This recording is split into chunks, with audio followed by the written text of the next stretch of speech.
অনেক ব্যথা লাগতেছে রে। আমার হাজবেন্ড কোথায়? তোমার এ কি? আর একটু সহ্য করো, আমি তোমাকে। বন্ধুরা, গরিবের ঘরে রাজপুত্র নাটকের ২০তম পর্বটি ছিল চরম উত্তেজনা এবং ভুল বোঝাবুঝিতে ঠাসা।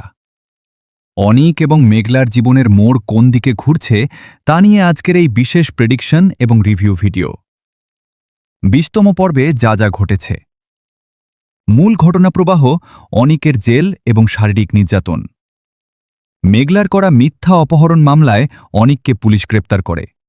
জেল হাজতে রাতুলের ইশারায় পুলিশ অনিককে নির্মমভাবে মারধর করে স্বীকারোক্তি আদায়ের চেষ্টা করে। ২১তম পর্বে দেখা যেতে পারে রাতুল কিভাবে ডিএনএ রিপোর্ট পরিবর্তন করেছিল এবং মেঘলার বাবাকে ভুল বুঝিয়েছিল। অনিক হয়তো কোনো গোপন সোর্সের মাধ্যমে এই জালিয়াতির প্রমাণ হাতে পাবে। আদালতে মেঘলার লড়াই। মেঘলা যেহেতু কোর্টে যাওয়ার সিদ্ধান্ত নিয়েছে, তাই ২১তম পর্বে আইনি লড়াই শুরু হতে পারে। সেখানে ডিএনএ রিপোর্ট নিয়ে নতুন কোনো সত্য বেরিয়ে আসতে পারে যা সবাইকে চমকে দেবে। অনিক ও মেঘলার মুখোমুখি অবস্থান।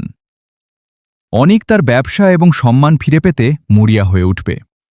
সে কি মেঘলাকে ক্ষমা করবে, নাকি রাতুলের বিরুদ্ধে প্রতিশোধ নিতে মেঘলার কোম্পানিকে চ্যালেঞ্জ জানাবে, তা হবে দেখার বিষয়। গল্পটি এখন এমন এক পর্যায়ে যেখানে সত্য আর মিথ্যার লড়াই তুঙ্গে। মেঘলা কি শেষ পর্যন্ত বুঝতে পারবে যে অনিক নির্দোষ, নাকি রাতুলের ষড়যন্ত্রে সব শেষ হয়ে যাবে? পরবর্তী পর্বের আপডেট পেতে আমাদের চ্যানেলটি সাবস্ক্রাইব করে সাথেই থাকুন।